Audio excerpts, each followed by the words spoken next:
Welcome নলেজের YouTube চ্যানেলে। আজকের এই ভিডিওতে আমি সৌম্যদীপ রায় ডিপ্লোমা ফার্স্ট ইয়ার সেকেন্ড সেমের একটা important subject fundamental of electrical and electronics engineering এর ইলেকট্রিক্যাল পোর্শনের একটা সাজেস্টিভ কোয়েশ্চেন আনসার এই ভিডিওতে ডিসকাস করব। এই ভিডিওতে আমরা আমরা ওভারঅল ইলেকট্রিক্যাল পার্টের জন্য 20টা কোয়েশ্চেনকে সাজেস্ট করছি।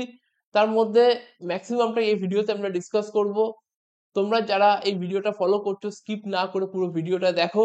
যদি তোমাদের এই ভিডিও ভালো লাগে, যদি সেমিস্টার এক্সামের জন্য হেল্পফুল হয়, তাহলে অবশ্যই এই চ্যানেলটাকে সাবস্ক্রাইব করো।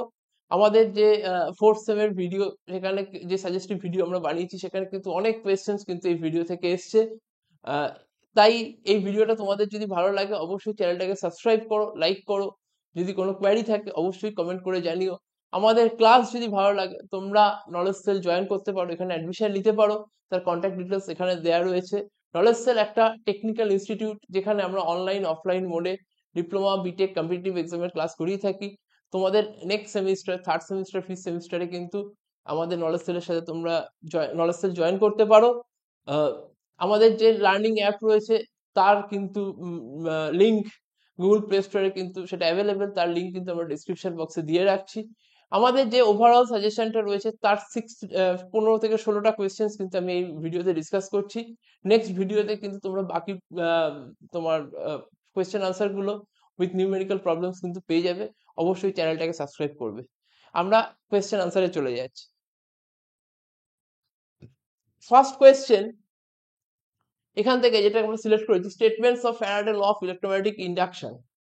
Faraday law of electromagnetic induction, আমি যে দুখানা ল রয়েছে,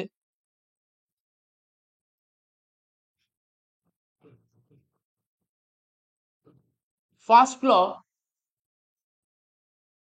when a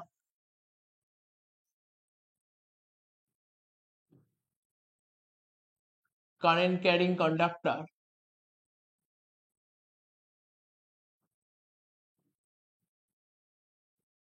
cuts the magnetic field, and EMF will be induced in that conductor. Second law,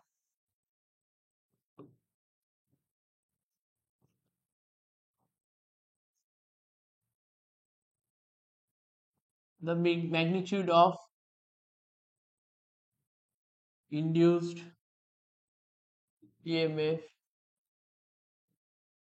is equal to the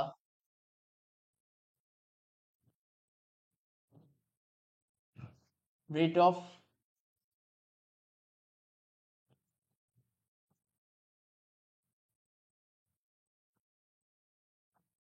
mathematically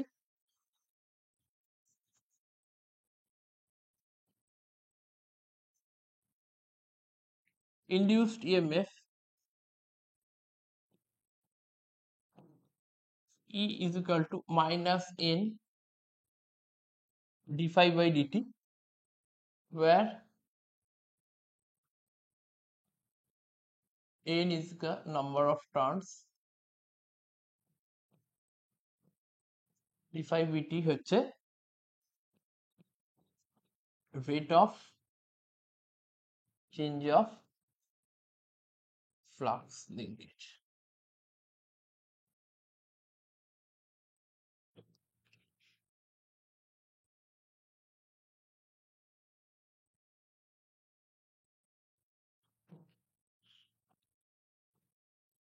যদি এখানে একটা নর্থ পোল থাকে,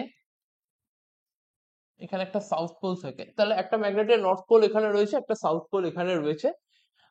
অবভিয়াসলি তার সাউথ পোল উপরে, নর্থ পোল নিচে রয়েছে। তাহলে এই north pole to south pole magnetic lines থাকবে।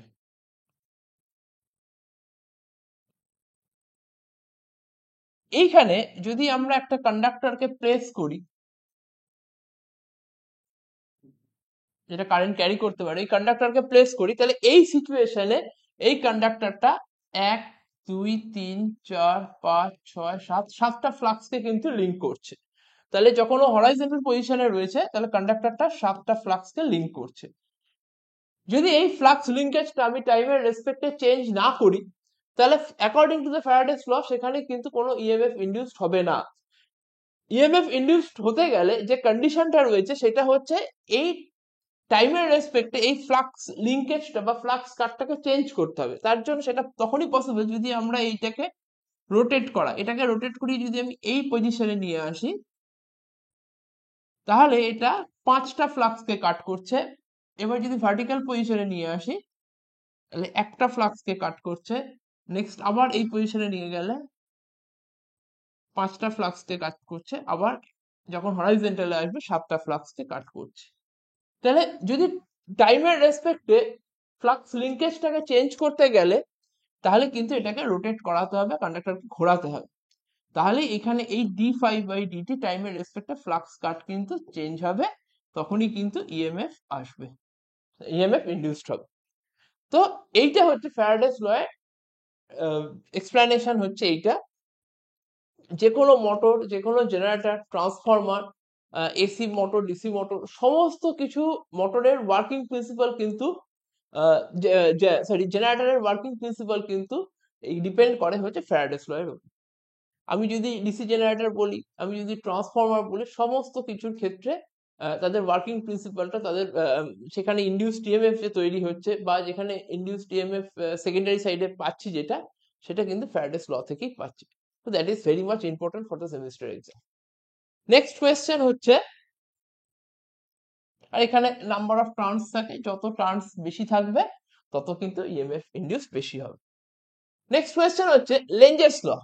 এই যে ফ্যারাডেস ল আমি এক্সপ্রেশনটা লিখছি E is equal to minus n d∅/dt, এই minus sine is for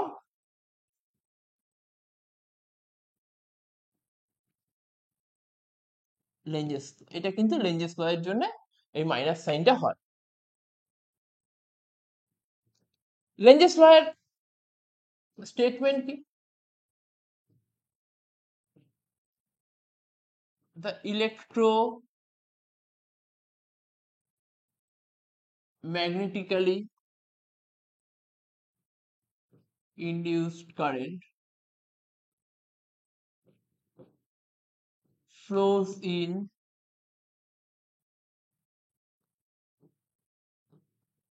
such a direction the magnetic field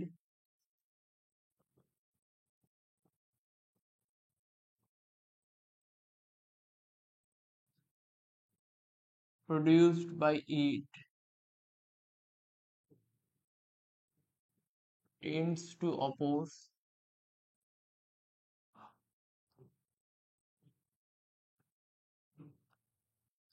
the very cause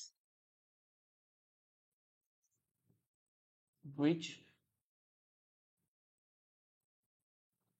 produces it.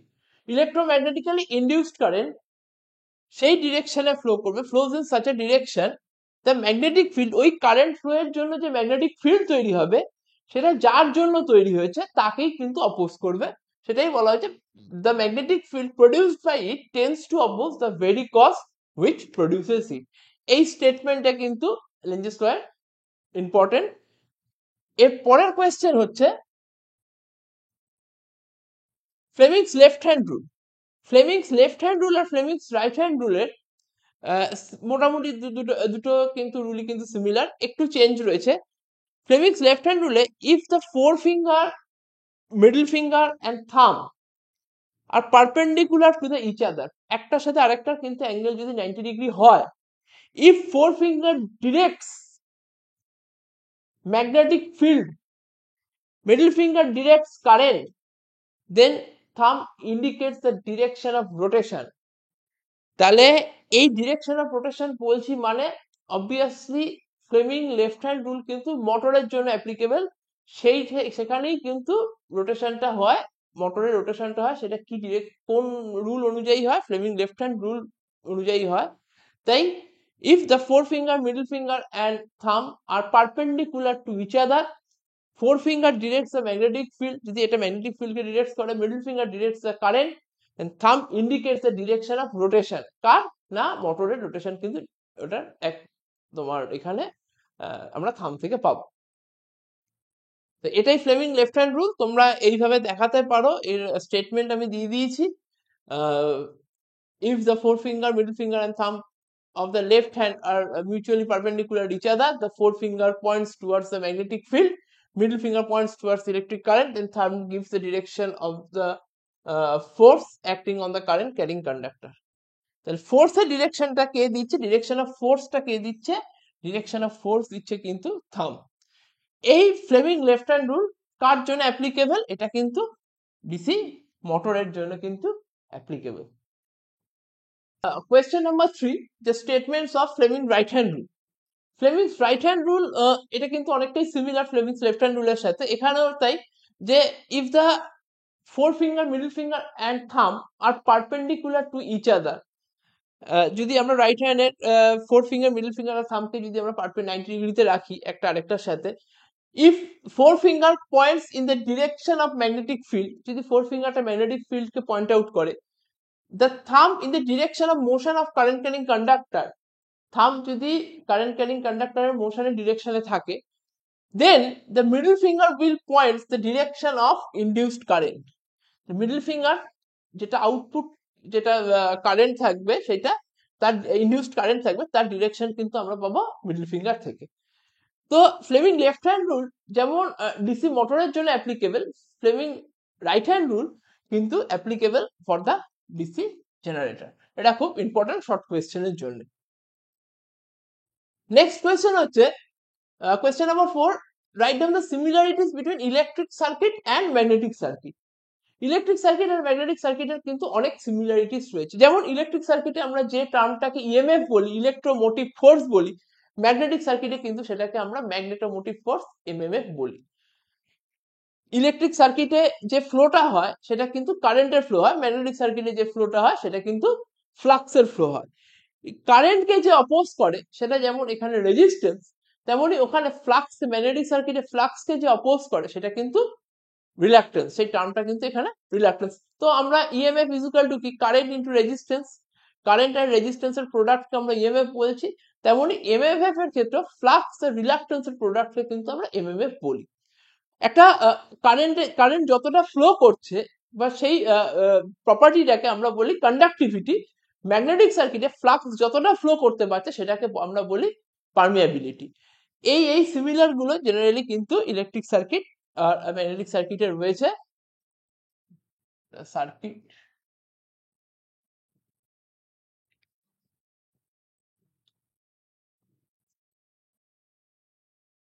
আমরা যদি এটাকে যদি অনেকগুলো রিল্যাক্টেন্সকে যদি আমরা পরপর রাখি তাহলে ইন সিরিজে রাখি তাহলে S is equal two S1 plus S2 plus S3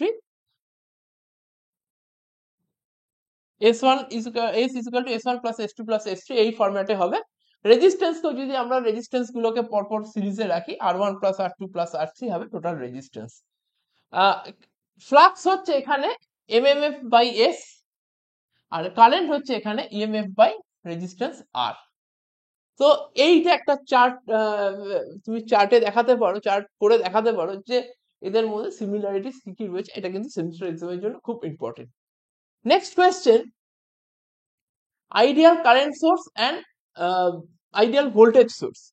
So ideal voltage source, current source symbol দেখিয়েছি ideal current source কি যে supplies a constant current.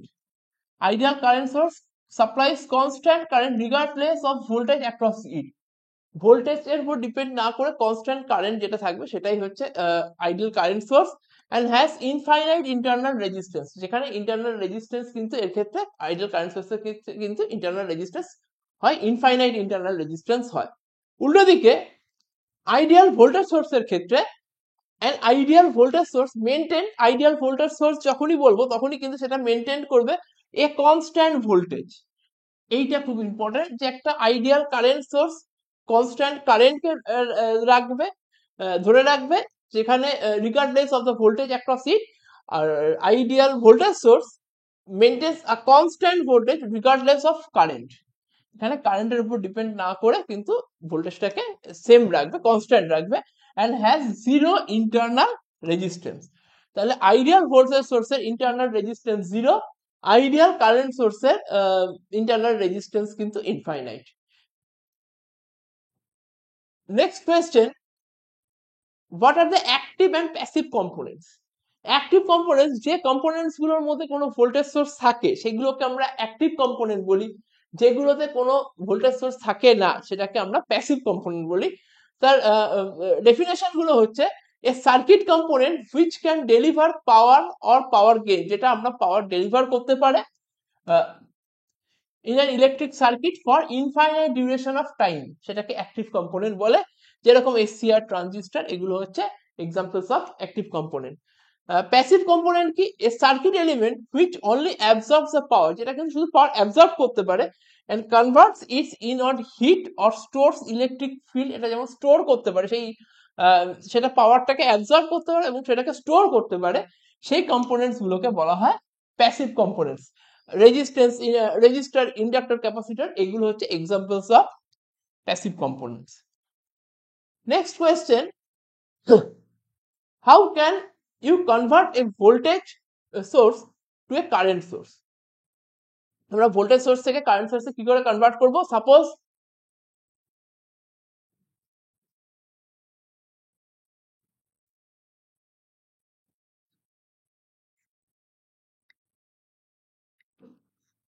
Ten ampere 5 ওহমের এখানে কারেন্ট সোর্স রয়েছে, এটা যদি আমরা ভোল্টেজ সোর্সে কনভার্ট করি তাহলে কি হয়? তাহলে এই ভোল্টেজ সোর্সটার ভ্যালু হয়ে যাবে 50 volt, current into resistance I into R, এই দুটো গুণ করে ভি কত হচ্ছে 10 ইনটু 5 50, এখানে ভি হয়ে যাচ্ছে 50 ভোল্ট। আর রেজিস্ট্যান্স এখানে কত হয়ে যাচ্ছে? রেজিস্ট্যান্সটা সেম থাকছে 5 ওহম। তাহলে আমি যদি একটা রেজিস্ট্যান্সের সাথে একটা কারেন্ট সোর্স যদি আমার প্যারালালে থাকে, সেটাকে আমরা কনভার্ট করে কিসে নিয়ে যেতে পারি? একটা ভোল্টেজ সোর্সের সাথে একটা সিরিজে একটা রেজিস্ট্যান্সকে কিন্তু আমরা নিয়ে যেতে পারি। সেখানে কি হবে?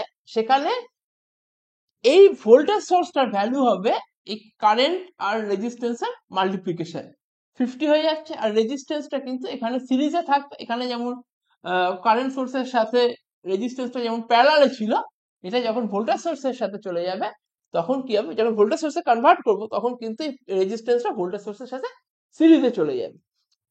আবার যদি আমি উল্টোটা করি তাহলেও কিন্তু এটা মানে ভাইস ভার্সা প্রসেস, তাহলেও কিন্তু 50 আর 5 যদি আমার এরকম সিরিজে থাকে, সেটাকে সেই ভোল্টেজ সোর্সকে যদি আমি কারেন্ট সোর্সে কনভার্ট করি তখন কিন্তু এই কারেন্ট সোর্সের সাথে রেজিস্ট্যান্সটা কি হবে? প্যারালালে চলে যাবে। আর কারেন্ট সোর্সের ভ্যালুটা হয়ে যাবে 50 ডিভাইডেড বাই 5, 10 অ্যাম্পিয়ার, আর রেজিস্ট্যান্সটা হয়ে যাবে 5 ওহম।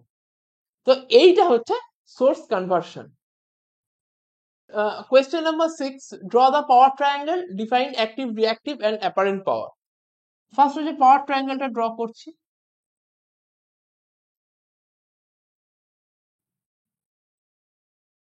পাওয়ার ট্রায়াঙ্গেল, এইটা angle phi,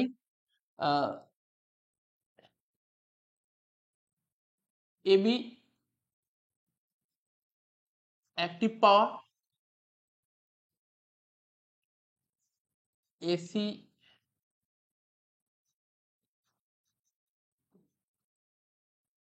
apparent power, BC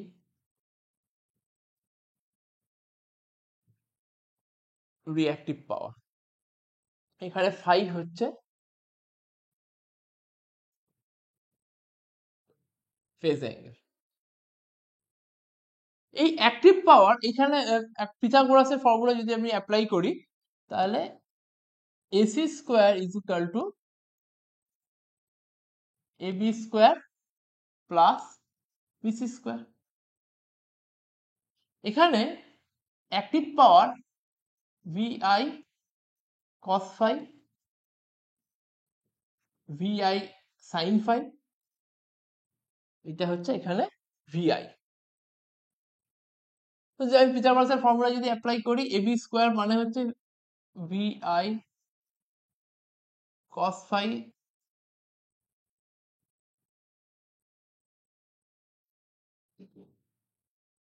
V square I square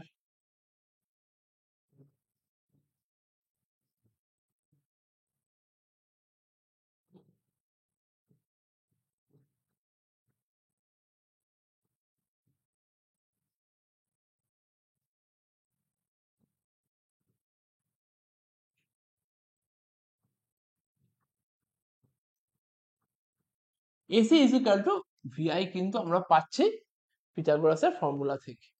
just আমরা এবিটা ভিআই কস ফাই, এটা আমরা অ্যাক্টিভ পাওয়ারটা নিয়েছি, বিসিটা রিঅ্যাক্টিভ পাওয়ার ভিআই সাইন ফাইটা নিয়েছি, নিয়ে যদি আমরা করি ক্যালকুলেট করি তাহলে আমরা কিন্তু এসি ইজ ইকুয়াল টু যেটা পাবো সেটা কিন্তু ভিআই পাবো।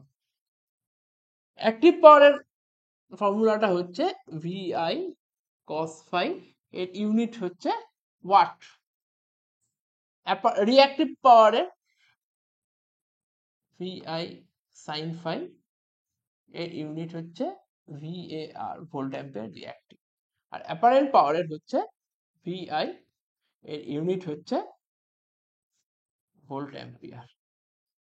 তো এইটাকে বলা হয় পাওয়ার ট্রায়াঙ্গেল।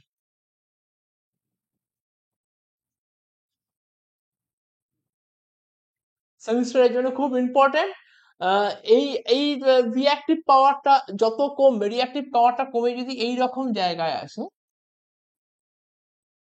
সি ড্যাশে আসে, তাহলে অ্যাঙ্গেলটা কি হবে, ফাইটা যদি ফাই ড্যাশ হয় তাহলে অবভিয়াসলি ফাই ড্যাশটা কিন্তু ছোট ফাই এর থেকে।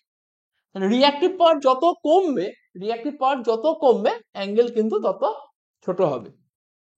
এটা পাওয়ার ট্রায়াঙ্গেল। অ্যাকচুয়ালি আমরা এই তিনটে পাওয়ার বোঝাতে বিয়ার গ্লাস থিওরি অ্যাপ্লাই করতে পারি। বিয়ার গ্লাস থিওরিতে টোটাল বিয়ারটা আর তার সাথে যে উপরে যে ফেনাটা থাকে টোটালটা হচ্ছে এখানে কিন্তু অ্যাপারেন্ট পাওয়ার। তার মধ্যে নিট যে বিয়ারটা থাকে সেটা অ্যাক্টিভ পাওয়ার, আর উপরে যে ফেনাটা থাকে সেটা কিন্তু রিঅ্যাক্টিভ পাওয়ার। তো সবসময় আমরা ট্রাই করি অ্যাক্টিভ পাওয়ারটাকে বেশি রাখার, ফেনাটাকে কম রাখার চেষ্টা করি, নিট বিয়ারটাকে বেশি রাখার চেষ্টা করি। ঠিক সিমিলারলি এখানেও আমরা অ্যাক্টিভ পাওয়ারটাকে আমরা কি করি, ঠিক রাখার চেষ্টা করি, বাড়ানোর চেষ্টা করি, রিঅ্যাক্টিভ পাওয়ারটা কম রাখার চেষ্টা করি। সিস্টেমে কোনো একটা সিস্টেমের রিঅ্যাক্টিভ পাওয়ার যত কম থাকবে তত কিন্তু সিস্টেম কিন্তু তত এফিশিয়েন্টলি চলবে। নেক্সট কোয়েশ্চেন হচ্ছে working principle of two winding transformer. এইটা বলার আগে আমরা যে কোয়েশ্চেনটা ডিসকাস করব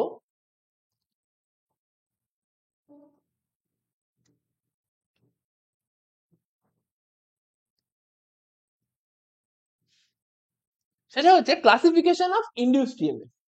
ইনডিউসড ইএমএফ কে যদি আমি ক্লাসিফিকেশন করি,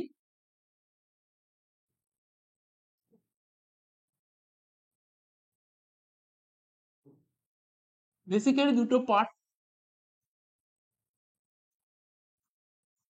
statically induced EMF,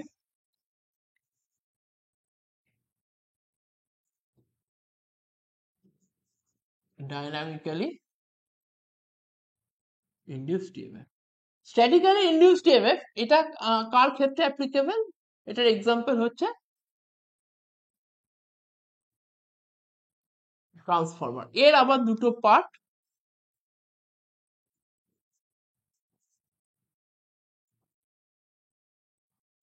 self induced EMF, mutual induced EMF. আর ডাইনামিক্যালি ইনডিউসড ইএমএফ এর এক্সাম্পল হচ্ছে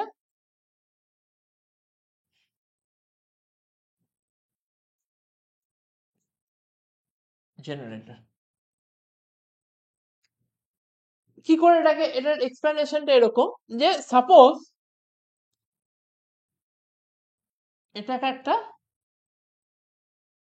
সলিনয়েড রয়েছে, এই সলিনয়েডে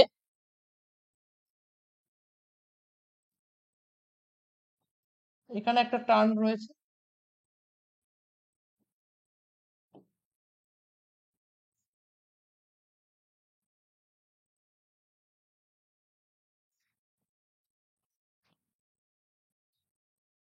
এইটা রয়েছে। আমি যদি এখানে ভি ভোল্টেজ সাপ্লাই করি, ভি ভোল্ট এফআর যদি আমি এখানে সাপ্লাই করি, তাহলে অবভিয়াসলি এর মধ্যে দিয়ে ফ্লাক্স যাবে। এই দুটো কয়েল, কয়েল এ আর কয়েল বি, কয়েল এ আর কয়েল বি কিন্তু ম্যাগনেটিক্যালি কাপেলড কিন্তু ইলেকট্রিক্যালি আইসোলেটেড। এই দুটোর মধ্যে কোনো ইলেকট্রিক্যাল কানেকশন নেই, কিন্তু একটাই সেম ফ্লাক্স দুটোর মধ্যে দিয়ে যাচ্ছে, তার জন্য এটাকে আমরা বলছি ম্যাগনেটিক্যালি কাপেলড ইলেকট্রিক্যালি সেপারেটেড। আমি এখানে মেনশন করে দিচ্ছি, ম্যাগনেটিক্যালি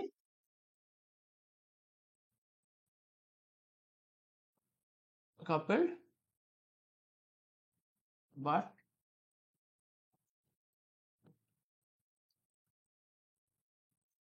electrically isolated। এখন এই সিচুয়েশনে যখন আমরা এখানে এসি কারেন্ট পাঠাবো, তাহলে এখানে এসি ভোল্টেজ দিচ্ছি, টাইমের রেসপেক্টে চেঞ্জ হচ্ছে, তার জন্য একটা এসি কারেন্ট পাচ্ছি, সেটাও অবভিয়াসলি টাইমের রেসপেক্টে চেঞ্জ হচ্ছে, তার জন্য আমরা একটা এসি ফ্লাক্স পাবো, যেটাও কিনা টাইমের রেসপেক্টে চেঞ্জ হবে। টাইমের রেসপেক্টে ফ্লাক্স যখনই চেঞ্জ হবে তখনই একটা ইএমএফ ইনডিউসড হবে। এইখানে যে ইএমএফ ইনডিউসড হবে সেটা ই1, বিতে যে ইএমএফ ইনডিউসড হবে সেটা ই2। তাহলে অবভিয়াসলি আমি কয়েল এ তে কারেন্ট পাঠালাম, এসি ভোল্টেজ পাঠালাম, এসি কারেন্ট পাঠালাম, কয়েল এ তে একটা ইএমএফ ইনডিউসড হলো, তার মানে যে কয়েলে আমি ভোল্টেজ পাঠালাম সেখানে একটা ইএমএফ ইনডিউসড হলো, আর কয়েল বি তেও একটা ইএমএফ ইনডিউসড হলো, সেটা আমরা এই ভি ভোল্ট মিটার থেকে আমরা পাবো, দেখতে পাবো যে এখানে ইএমএফ ইনডিউসড হয়েছে। তো এই ই1টা হচ্ছে সেলফ ইনডিউসড ইএমএফ, যেখানে কয়েল ভোল্টেজ পাঠিয়েছি সেখানে ইএমএফ ইনডিউসড হয়েছে, সেটা হচ্ছে সেলফ ইনডিউসড ইএমএফ। আর এখানে ই1 এর জন্য ই2 তে একটা ইএমএফ ইনডিউসড হয়েছে, সেটাকে আমরা বলছি mutual induced EMF.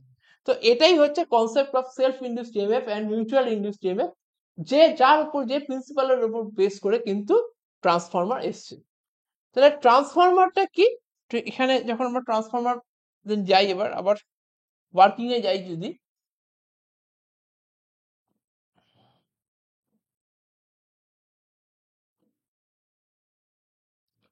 Working principle of two winding ট্রান্সফরমারে যদি যাই,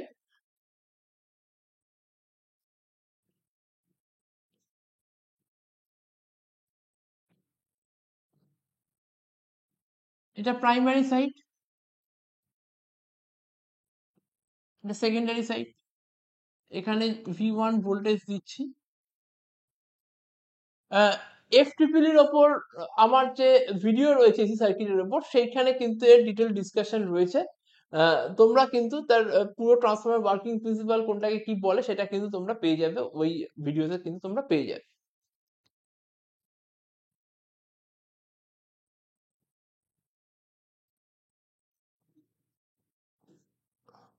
তাহলে আমরা যদি V1 ভোল্টেজ এখানে অ্যাপ্লাই করি, প্রাইমারি সাইডে দিই, তাহলে এখানে এসি ভোল্টেজ, তাহলে এখানে যে কারেন্টটা যাবে সেটা I1, তার জন্য এখানে একটা ফ্লাক্স এই পাতে ঘুরবে ফাই। এবার প্রাইমারি সাইডে একটা ইএমএফ ইনডিউসড হবে, সেটা ই1, সেকেন্ডারি সাইডে একটা ইএমএফ ইনডিউসড হবে, সেটা ই2, তার জন্য একটা আউটপুট আমি ভোল্টেজ পাবো, সেটা V2। এদিকের নাম্বার অফ টার্নস হচ্ছে N1, এদিকের নাম্বার অফ টার্নস N2। তাহলে ওয়ার্কিং প্রিন্সিপালকে যদি আমি বলি, তাহলে point number 1, AC voltage is supplied to the primary side of the two winding transformer, V1 is the applied voltage, তাহলে তার রেসপেক্টে এখানে কারেন্ট যেটা সেটা হচ্ছে I1। According to the Faraday's law of electromagnetic induction, primary সাইডে একটা EMF induced হবে, সেটা E1, সেকেন্ডারি সাইডে একটা ইএমএফ ইনডিউসড হবে, সেটা E2। কারণ কি? কারণ এখানে কিন্তু টাইমের রেসপেক্টে ফ্লাক্স চেঞ্জ হচ্ছে। এই E1টাতে আমি V1 ভোল্টেজ দিয়ে এই কয়েলে ইএমএফ ইনডিউসড হচ্ছে E1, এই E1 কে আমরা বলছি সেলফ ইনডিউসড ইএমএফ, আর এখানে E2 তে যে ইএমএফটা মানে কয়েল সেকেন্ডারি সাইডে যে ইএমএফটা ইনডিউসড হচ্ছে সেটাকে আমরা বলছি মিউচুয়াল ইনডিউসড ইএমএফ। এবার এটা কোন ইএমএফটা বেশি হবে that depends on number of turns N1 আর N2। যদি আমার N2 টা বড় হয়, যদি আমার N2 বড় হয় তাহলে E2 ও কিন্তু বড় হবে। আবার যদি N2 যদি আমার ছোট হয় তাহলে কিন্তু আমার E2 কিন্তু ছোট হবে। তো এইটাই হচ্ছে টু ওয়াইন্ডিং ট্রান্সফরমারের ওয়ার্কিং প্রিন্সিপাল। তাহলে এইখানে আমি যদি এগুলোকে লিস্টেড করি,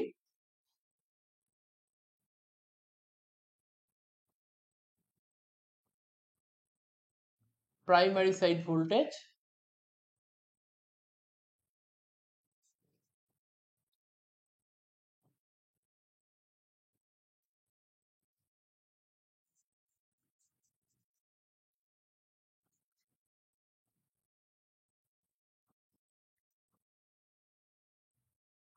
primary EMF,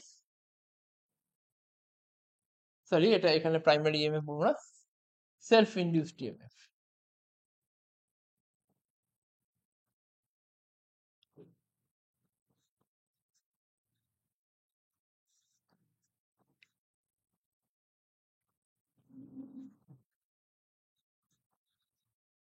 mutual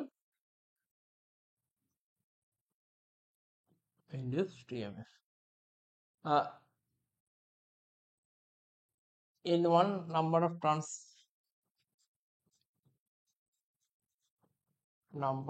turns,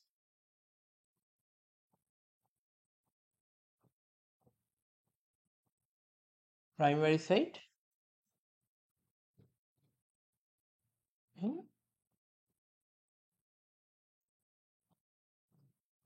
secondary side.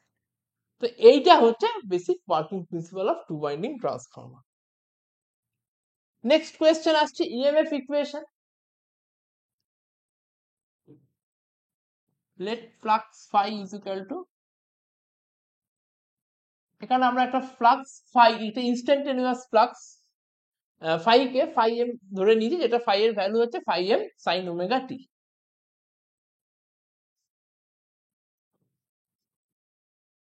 according to the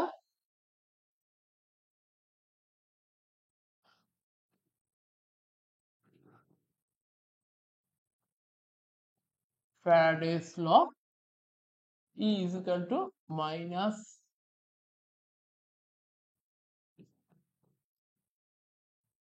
dy by dt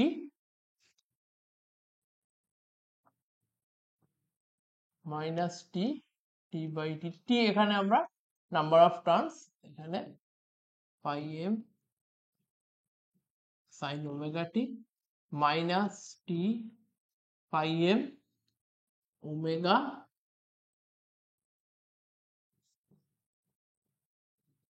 cos omega t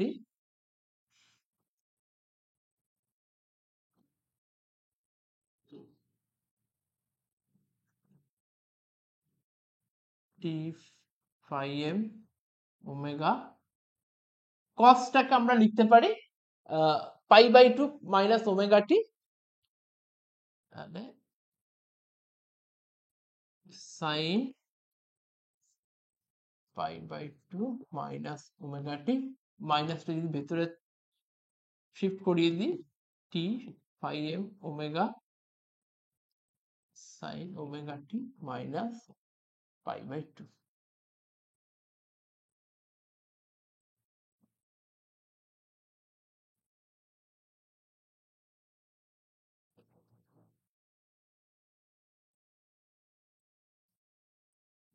এখন এখানে সব ম্যাক্সিমাম ভ্যালু হবে ইনডিউসড ইএমএফ এর, ম্যাক্সিমাম ভ্যালু, এটা তো induced EMF,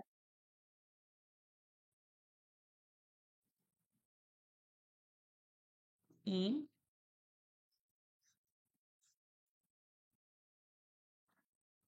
induced EMF, EMF এর ম্যাক্সিমাম ভ্যালু হবে যখন এই টার্মটা 1 হয়ে যাবে।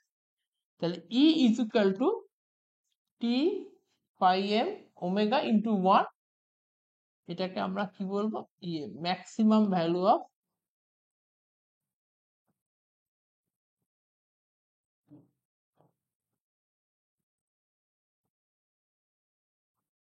ইএমএফ। তাহলে ই ইকুয়াল টু কি হবে?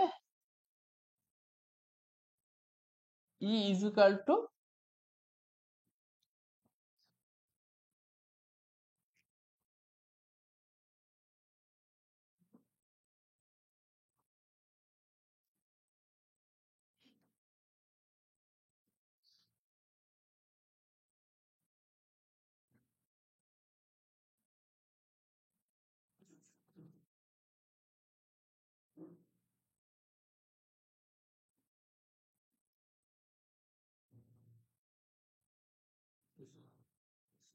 টি phi m omega.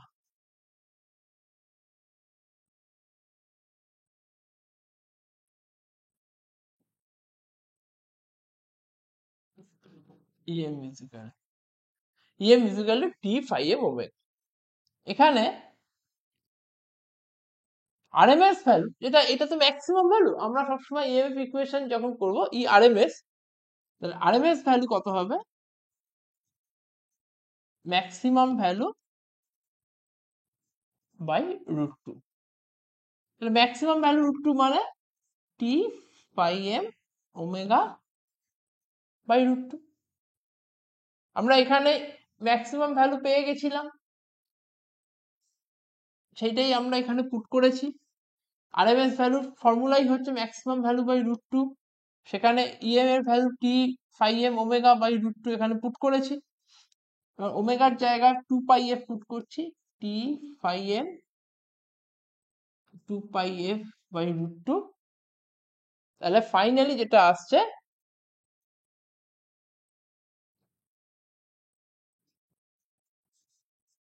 E RMS equals to 4.44, 2π by √2 করে 4.44 টি phi m f। এটা হচ্ছে ইএমএফ ইকুয়েশন অফ ট্রান্সফর্ম।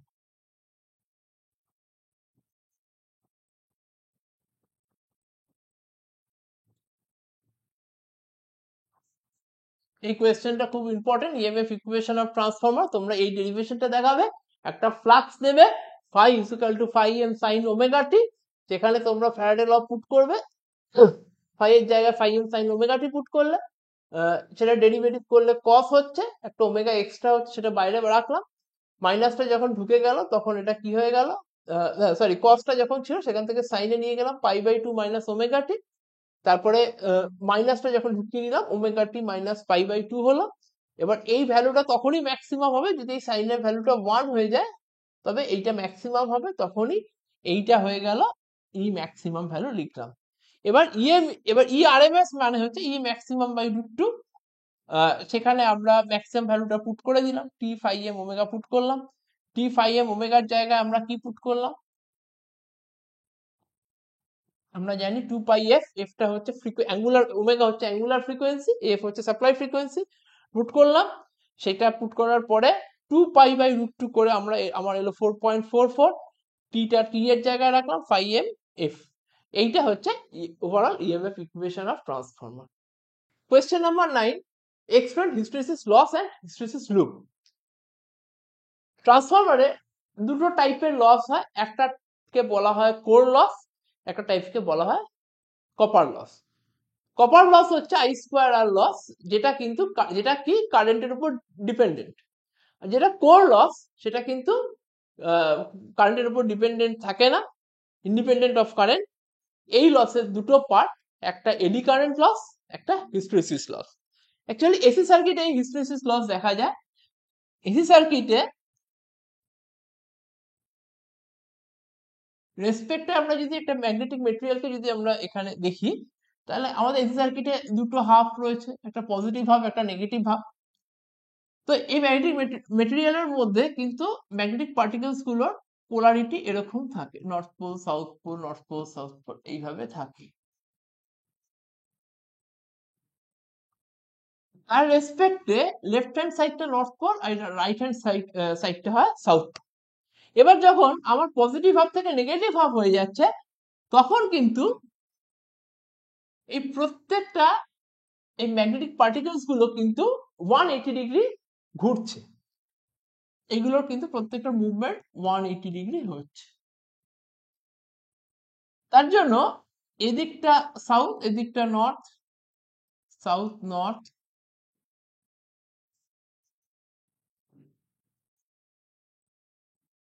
হচ্ছে তার রেসপেক্টে লেফট হ্যান্ড সাইডটা সাউথ আর রাইট হ্যান্ড সাইডটা কিন্তু তখন নর্থ হয়ে যাচ্ছে। তো এই ভেতরে যে ম্যাগনেটিক ডাইপোল গুলো রয়েছে এদের মধ্যে যে এদের যে পজিশন চেঞ্জ হলো, তো তার মধ্যে অনেক কলিশন হলো, তার জন্য কিন্তু এখানে একটা হিট এনার্জি, কিন্তু একটা হিট জেনারেট হচ্ছে, যার জন্য এই লসটা হচ্ছে। তো এই এর যে লসটা, এটা যে ডিসিপিয়েটেড হচ্ছে, এটা অ্যাজ এ হিট ডিসিপিয়েটেড হচ্ছে। তো এই লসটাকে বলা হয় হিস্টেরিসিস লস। এটা আবার যখন পজিটিভ ভাব হবে তখন কিন্তু আবার এর সমস্ত ডাইপোল গুলোর পোলারিটি সব করা কিন্তু 180 ডিগ্রি মুভমেন্ট হবে, তাদের মধ্যে ফ্রিকশন হবে, সেখানে হিট তৈরি হবে, হিট প্রোডাকশন হবে, হিট ডিসিপিয়েশন হবে, সে লস হবে, সেই লসটাকে কিন্তু বলা হয় হিস্টেরিসিস লস। তখন কিন্তু এই হিস্টেরিসিস লসটাকে কিন্তু আমরা একটা লুপ দিয়ে দেখাতে পারি, সেটাকে বলা হয় হিস্টেরিসিস লুপ। হিস্টেরিসিস লুপটাকে বলা হয় BH curve.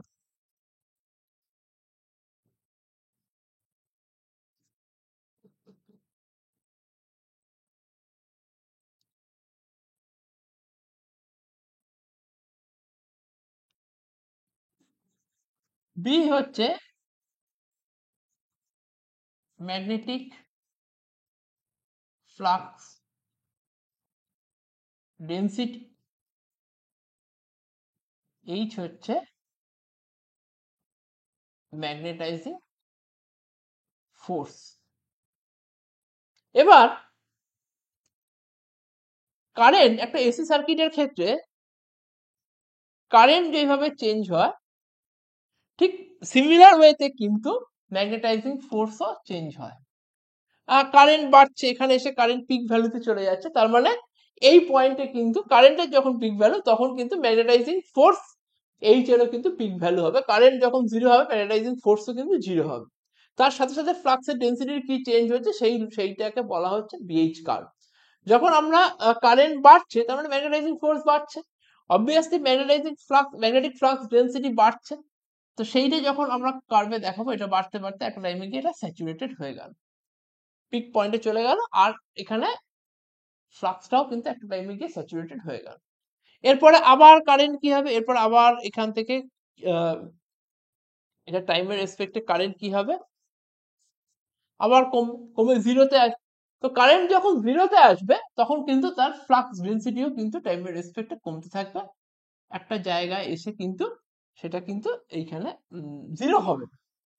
Magnetic flux density, current zero হয়ে গেল, ম্যাগনেটিক ফ্লাক্স ডেন্সিটি কিন্তু জিরো হবে না।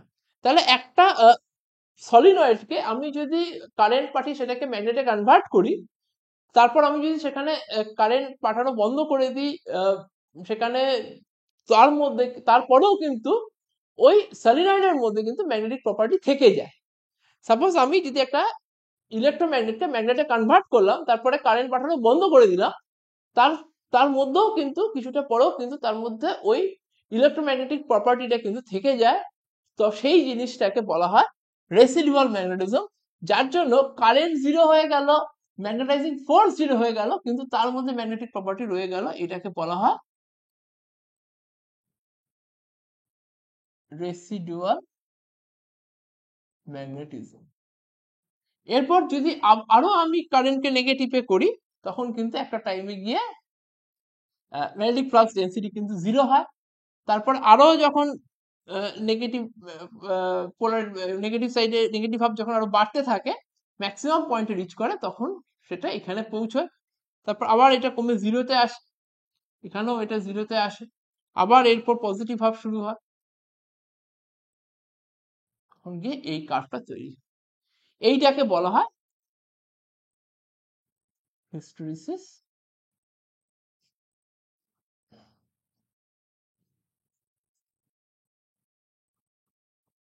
লুপ।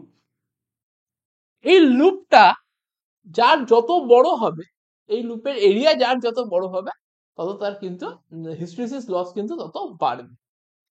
এইটা কিন্তু সেমিস্টার এক্সামের জন্য খুব important question. Next question number 10, এখানে আমি এর সাথেও কয়েকটা ডেফিনেশনকে এখানে বলবো। যেটা ফার্স্ট ডেফিনেশন হচ্ছে অ্যাভারেজ ভ্যালু। চারটে ভ্যালু, যেটা একটা হচ্ছে ইনস্ট্যান্টেনিয়াস ভ্যালু, যেটা কিনা যে কোনো ইনস্ট্যান্টে যে ভ্যালুটা হয় সেটাকে ইনস্ট্যান্টেনিয়াস ভ্যালু বলে। আমি এখানে চারটে ভ্যালু এখানে একবার ডেফিনেশন লিখছি, বলছি কোন চারটে ভ্যালু। একটা হচ্ছে ফার্স্ট আমাদেরকে আমরা রেডি করব instantaneous value.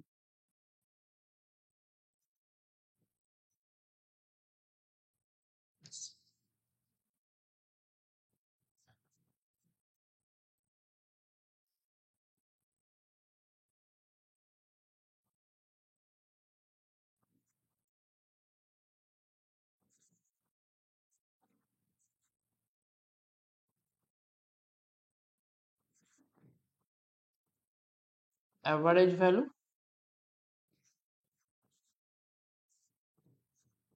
RMS, root mean square value. এখানে কি যদি একটা ওয়েভকে আমি দেখাই, অল্টারনেটিং যে কোনো একটা কারেন্ট বা ভোল্টেজ যে কোনো একটা অল্টারনেটিং কোয়ান্টিটিকে দেখাই, আমি যদি কারেন্টকে দেখাই, তাহলে যে কোনো একটা পয়েন্ট, সাপোজ এই পয়েন্টে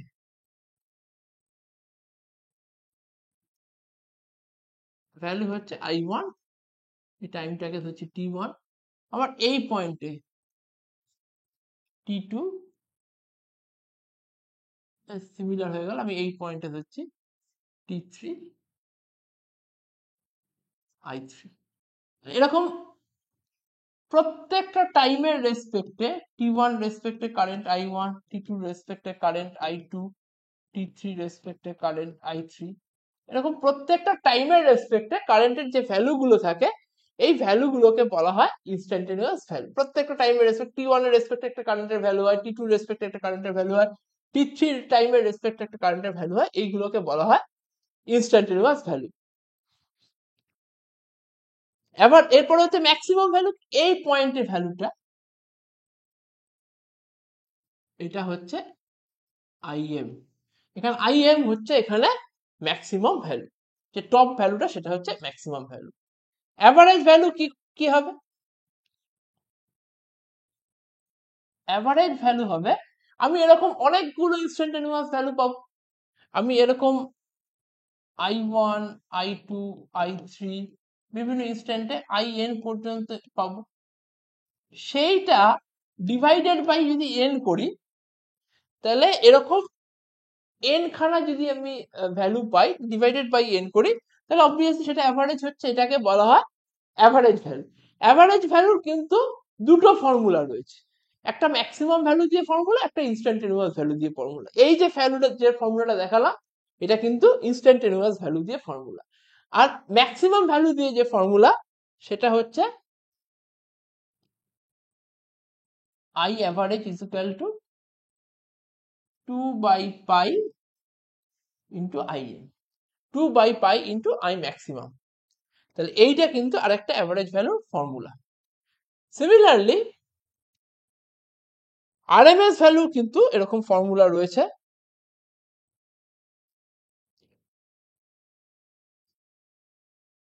আরএমএস ভ্যালু ফর্মুলা হচ্ছে রুট মিন স্কোয়ার। এইভাবে মনে রাখবে, রুট, এরপর কি করতে হবে, রুট দিলাম, রুট মিন স্কোয়ার। মিন করা মানে অ্যাভারেজ করা। তাহলে I1 plus I2 plus I3 IN divided by n, mean হয়ে গেল। প্রত্যেকটা স্কোয়ার করে দিলে যেটা হবে, তাহলে এইটা হলো, এই ভ্যালুগুলো কি, I1, I2, I3, এগুলো ইনস্ট্যান্টেনিয়াস ভ্যালু। বলেছি যে কোনো একটা পয়েন্ট আমি যদি বলে দিই, সেই ইনস্ট্যান্টে যে ভ্যালুটা সেটাকে ইনস্ট্যান্টেনিয়াস ভ্যালু বলে। তাহলে এই ফর্মুলাটা হচ্ছে ইনস্ট্যান্টেনিয়াস ভ্যালু দিয়ে আরএমএস ভ্যালু বার করার ফর্মুলা। আরেকটা আরএমএস ভ্যালুর ফর্মুলা হচ্ছে, যেটা ম্যাক্সিমাম ভ্যালু দিয়ে, I আরএমএস হচ্ছে I ম্যাক্সিমাম বাই √2। এটা হচ্ছে সেকেন্ড ফর্মুলা, এটা ফার্স্ট ফর্মুলা। তাহলে অ্যাভারেজ ভ্যালু দুটো ফর্মুলা দেখালাম, আরএমএস ভ্যালু দুটো ফর্মুলা দেখালাম, আর দুটো ডেফিনেশন, যেটা আর দুটো ভ্যালু, যেটা একটা ইনস্ট্যান্টেনিয়াস ভ্যালু, একটা ম্যাক্সিমাম ভ্যালু। এই চারটে কিন্তু সেমিস্টার এক্সামের জন্য খুব ইম্পর্টেন্ট। নেক্সট হচ্ছে form factor, peak factor. Form factor হচ্ছে রেশিও। কার কার রেশিও? এটা RMS value to the average value ratio হচ্ছে ফর্ম ফ্যাক্টর। এই ফর্ম ফ্যাক্টরের ভ্যালু যদি আমরা করি তাহলে আমরা দেখতেই পাবো ফর্ম ফ্যাক্টর কি করে হবে। ফর্ম ফ্যাক্টর হচ্ছে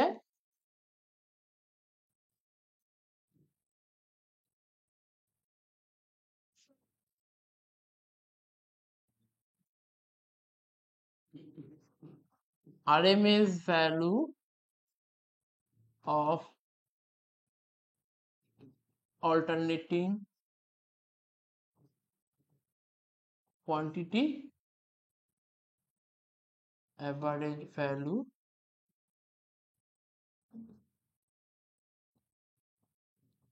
alternating quantity। RMS ভ্যালুর ফর্মুলা হচ্ছে ই ম্যাক্সিমাম ভ্যালু, যদি আমি ভোল্টেজের ধরি, maximum value by √2, average value হচ্ছে 2/π ইন্টু EM।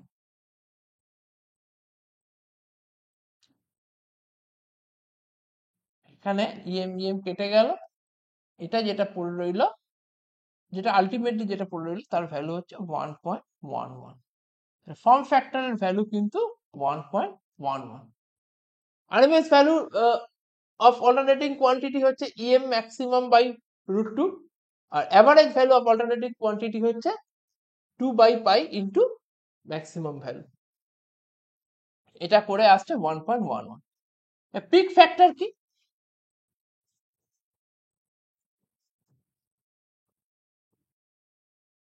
পিক ফ্যাক্টর হচ্ছে ম্যাক্সিমাম ভ্যালু আর আরএমএস ভ্যালুর রেশিওকে বলা হয় peak factor. Maximum value of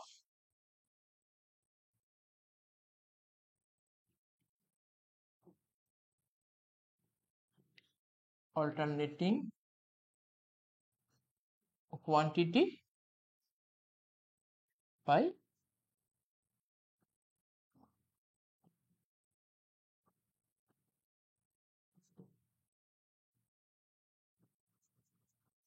EM by √2, আর আরএমএস ভ্যালু যেটা হচ্ছে, সরি ম্যাক্সিমাম ভ্যালু হবে EM, নিচেরটা হচ্ছে EM বাই √2। এইটা করে যেটা আসছে সেটা 1.41। পিক ফ্যাক্টরের ভ্যালু আসছে 1.41, ফর্ম ফ্যাক্টরের ভ্যালু আসছে 1.11। এই দুটো কিন্তু কনস্ট্যান্ট ভ্যালু। ফর্ম ফ্যাক্টর হচ্ছে RMS value average value ratio of alternating quantity. Alternating quantity মানে ভোল্টেজ হতে পারে, কারেন্ট হতে পারে। পিক ফ্যাক্টর হচ্ছে maximum value of alternating quantity by RMS value to the RMS value of alternating quantity. এদের রেশিওটাকে বলা হয় পিক ফ্যাক্টর। এখানে মেনশন করে দিয়েছি, the peak factor known as space is defined as the ratio of maximum value to the RMS value. Next হচ্ছে এরপর হচ্ছে, এছাড়া তোমাদের যে ডেফিনেশন গুলো করতে হবে, ম্যাগনেটোমোটিভ ফোর্স। ম্যাগনেটোমোটিভ ফোর্স হচ্ছে এটা product of flux and reluctance. Reluctance হচ্ছে magnetomotive force by flux. Obviously যেমন ইএমএফ এর যেটা থাকে, ইএমএফ এর যে ফর্মুলাটা থাকে, কারেন্ট ইনটু রেজিস্ট্যান্স, এমএমএফ এর হচ্ছে ফ্লাক্স ইনটু রিলাকটেন্স। এই সিমিলার ওয়েতে ভাবতে হবে। তাহলে যদি রিলাকটেন্স হয়, রিলাকটেন্স মানে ratio of MMF by flux, এইভাবে কিন্তু দেখতে হবে। Next flux density. Flux density হচ্ছে পার ইউনিট এরিয়াতে কত ফ্লাক্স থাকে, এটাকে বলা হয় ফ্লাক্স ডেনসিটি। ফ্রিকোয়েন্সি, ফ্রিকোয়েন্সি হচ্ছে একটা ফুল ওয়েভ ফর্মকে যদি আমরা দেখি,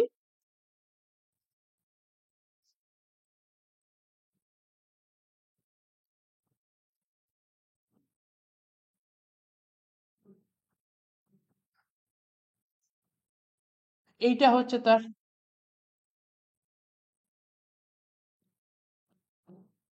টাইম পিরিয়ড টি।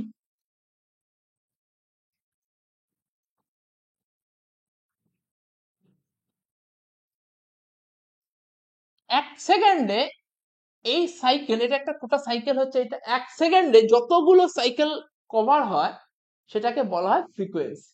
যদি তার মানে ফ্রিকোয়েন্সি 50 হার্জ মানে এক সেকেন্ডে এরকম 50 সাইকেল কিন্তু কভার হচ্ছে, তাহলে সেটাকে বলা হয় ফ্রিকোয়েন্সি, যার ইউনিট হচ্ছে hertz.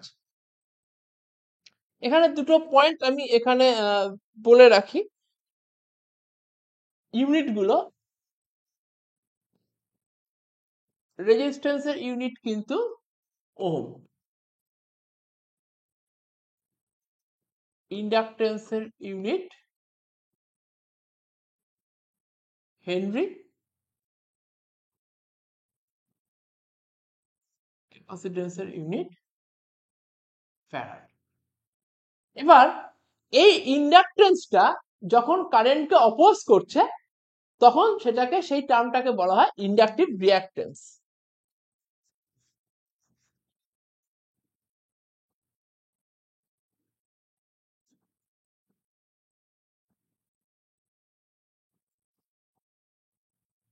XL is equal to 2 pi FL, এটা হচ্ছে ফর্মুলা ইন্ডাকটিভ রিঅ্যাকটেন্স।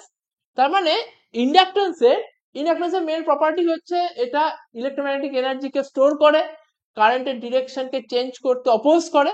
কিন্তু এই ইন্ডাকটেন্সের যে প্রপার্টিটার জন্য কারেন্টকে অপোজ করে সেটাকে বলা হয় inductive reactance. XL is equal to 2 pi FL, যেখানে L হচ্ছে ইন্ডাকটেন্স, F হচ্ছে frequency.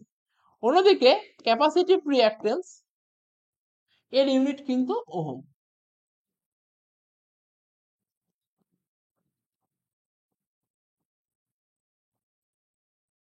X is equal to 1 by 2 pi FC, এর ইউনিটও কিন্তু ওহম। এই ইন্ডাকটিভ রিঅ্যাকটেন্স আর ক্যাপাসিটিভ রিঅ্যাকটেন্স কিন্তু সিমিলার টু দ্য রেজিস্ট্যান্স, এরাও কিন্তু রেজিস্ট্যান্সের মতো কারেন্টকে অপোজ করছে।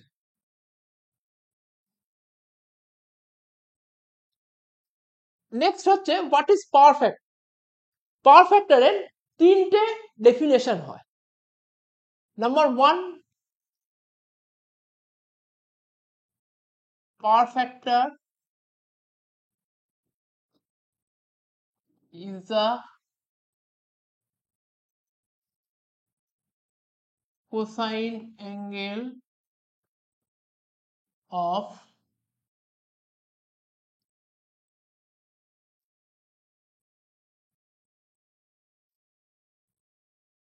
cosine of angle between voltage and current. The power factor is the cosine of angle between voltage and current. Voltage আর অ্যাঙ্গেলের মধ্যে যে কারেন্ট অ্যাঙ্গেলটা, ভোল্টেজ আর কারেন্টের মধ্যে যে অ্যাঙ্গেলটা থাকে সেইটা হচ্ছে ফাই। তার যে কোসাইনটা সেটাকে বলা হয় পাওয়ার ফ্যাক্টর, মানে cos ফাই হচ্ছে পাওয়ার ফ্যাক্টর। তার জন্য power factor is the cosine of angle between voltage আর কারেন্ট। ভোল্টেজ আর কারেন্টের মধ্যে যে অ্যাঙ্গেল থাকে সেটা ফাই, সেটাকে আমরা ফেজ অ্যাঙ্গেল বলছি। তার কোসাইনটাকে, তার কসটাকে আমরা বলছি, কোসাইনটাকে বলছি আমরা পাওয়ার ফ্যাক্টর। নেক্সট পয়েন্ট যেটা আমরা পাওয়ার ট্রায়াঙ্গেল থেকে বলতে পারি, পাওয়ার factor is the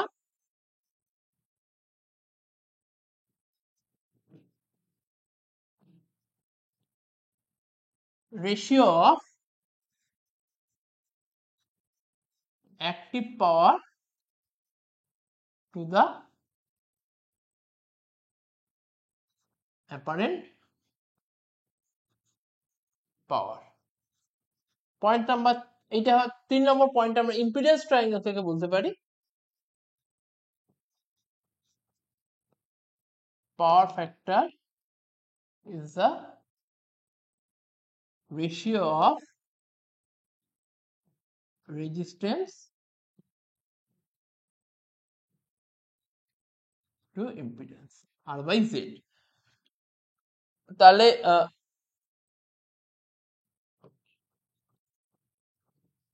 cos phi, তাহলে পাওয়ার ফ্যাক্টর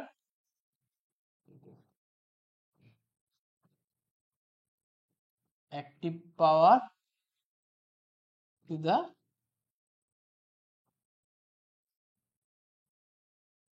অ্যাপারেন্ট পাওয়ার, আর একটাতে বলতে পারি R by Z resistance to the impedance. এবার ইম্পিডেন্স ট্রায়াঙ্গেল ড্র করব।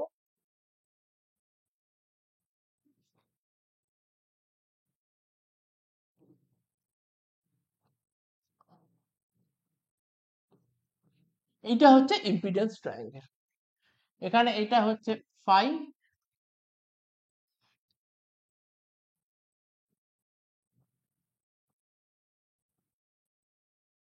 Resistance,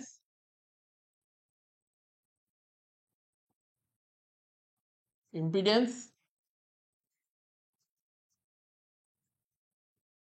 reactance. অ্যাকচুয়ালি এক্স হচ্ছে XL difference XC. XL difference XC মানে যেটা বড় সেটা থেকে ছোটটা বাদ যায়। এক্সএল কি?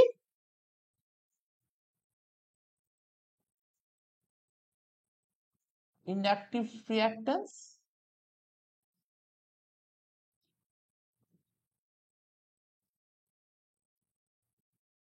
Capacitive reactance. এটা আগেই বলেছি এই দুটো পয়েন্ট। তো এইটা হচ্ছে ইম্পিডেন্স ট্রায়াঙ্গেল।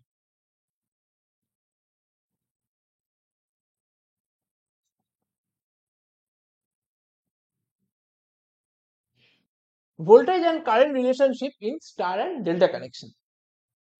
স্টার কানেকশনের ক্ষেত্রে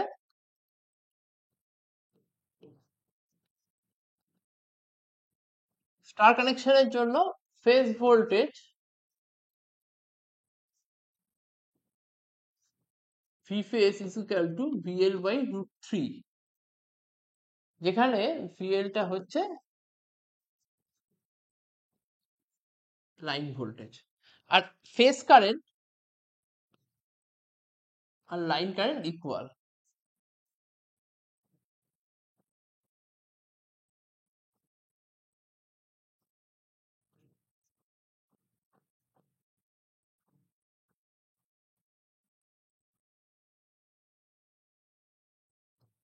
আর তার মানে স্টার কানেকশনে ফেজ ভোল্টেজ হচ্ছে লাইন ভোল্টেজ বাই √3, আর ফেজ কারেন্ট আর লাইন কারেন্ট কিন্তু ইকুয়াল হয়।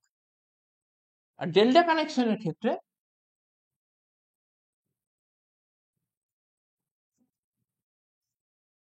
উল্টোটা হয়। Delta কানেকশনে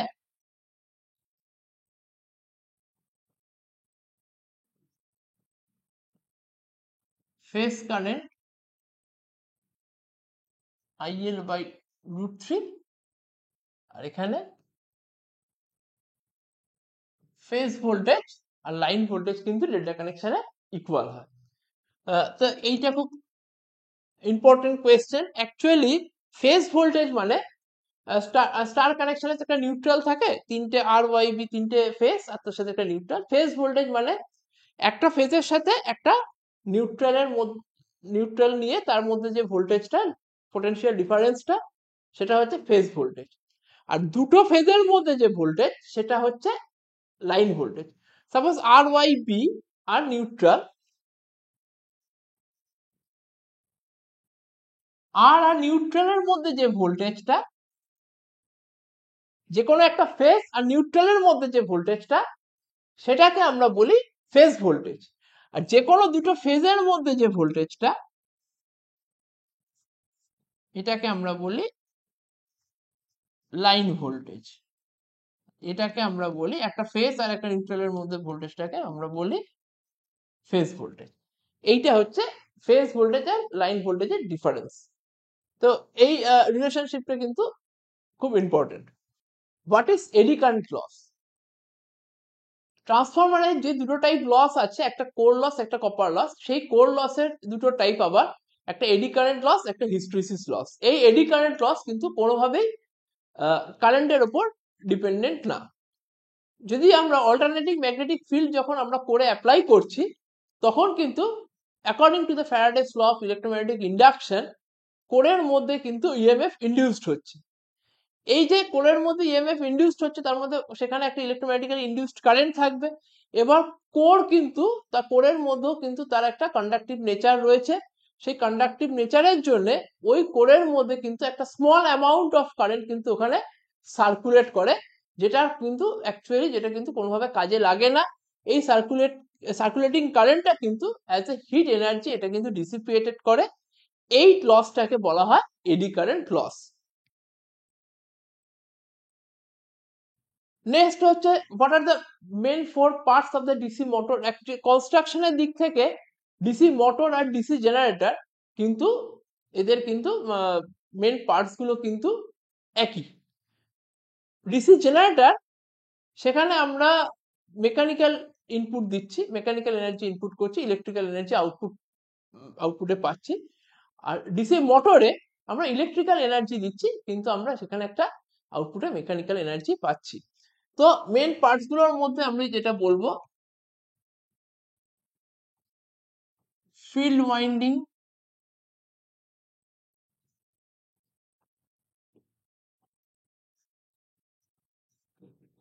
armature winding,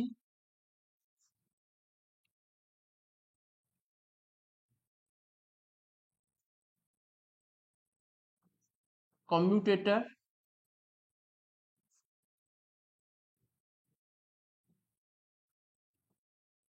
carbon brush. এই চারটে হচ্ছে মেন পার্ট। ফিল্ড ওয়াইন্ডিং এর কাজ কি, যে এখানে ম্যাগনেটিক ফিল্ড তৈরি করা। তো আমরা যদি আমরা পার্মানেন্ট ম্যাগনেট ইউজ করি না, আমরা কি করি, ইলেকট্রোম্যাগনেট ইউজ করি, সেখানে আমরা কারেন্ট পাঠিয়ে ম্যাগনেটে কনভার্ট করি। তো এই যে কারেন্ট, ডিসি কারেন্ট পাঠিয়ে যে এখানে একটা ম্যাগনেটিক ফিল্ড তৈরি করি, তো সেইটাকে বলা হয় ফিল্ড ওয়াইন্ডিং। সাপোজ আমি যদি এখানে কারেন্ট পাঠিয়ে এখানে একটা এন পোল তৈরি করছি, এখানে এস পোল তৈরি করছি, তো এই দুটো ওয়াইন্ডিং কিন্তু আমরা বলি ফিল্ড ওয়াইন্ডিং। এর মধ্যে যে মোটরের এই রোটেটরের মধ্যে যে ওয়াইন্ডিং থাকে, এই ওয়াইন্ডিং কে আমরা বলি আর্মেচার ওয়াইন্ডিং। আমি জাস্ট ওয়ার্কিংটা ছবি দিয়ে বুঝিয়ে দিচ্ছি, ছবি আঁকার দরকার নেই, যদি না চায় ওরা সেখানে ছবি আঁকার কোয়েশ্চেনে যদি না মেনশন করে, ছবি আঁকার দরকার নেই, আমি জাস্ট ওয়ার্কিংটা বলে দিচ্ছি। নেক্সট পয়েন্ট হচ্ছে কমিউটেটর। যে কোনো মেশিনে তার আর্মেচারে কিন্তু এসি তৈরি হয়, যে ইএমএফ ইন্ডিউসড হচ্ছে তার নেচার কিন্তু alternating nature.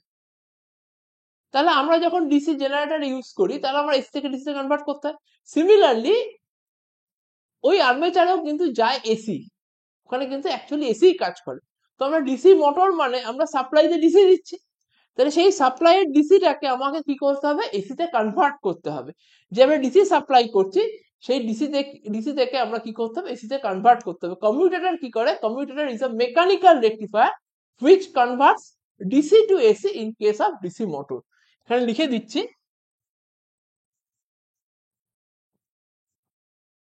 commutator is a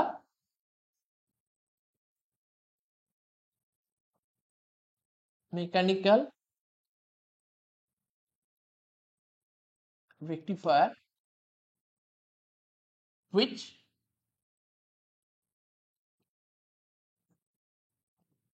converts DC to AC in case of DC motor. Carbon brush, the purpose of the carbon brush is to collect current.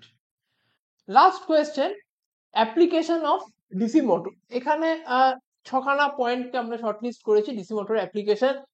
Point number 1, centrifugal and reciprocating pumps. 2, lathe machine. 3, blowers and fans. Point number 4, drilling machines. 5, milling machines. And point number 6, machine tools. এইগুলো হচ্ছে একটা DC মোটরের application, যেটাকে আমরা এখানে shortlist করেছি। এইখানে আমরা 15টা কোয়েশ্চেন ডিসকাস করলাম। এইটা হচ্ছে ভিডিওর পার্ট 1। টোটাল সাজেশনটা কিন্তু শুধু পার্ট ওয়ানেই নেই, টোটাল সাজেশনটা কিন্তু দুটো পার্টে আমি ভাগ করেছি, part one and part two. Part টুতে কিন্তু বাকি 5টা কোয়েশ্চেন্স রয়েছে আর কিছু নিউমেরিক্যাল প্রবলেমস যেগুলো আমার ইম্পর্টেন্ট মনে হয়েছে সেটা আমি ওখানে ইনক্লুড করেছি। তো এই সাবজেক্টের শুধু ইলেকট্রিক্যাল পার্টের জন্য তোমরা এই পরীক্ষাটা কোয়েশ্চেন কিন্তু অবশ্যই দেখে যেও। আশা করছি এখান থেকে তোমরা কমন পাবে।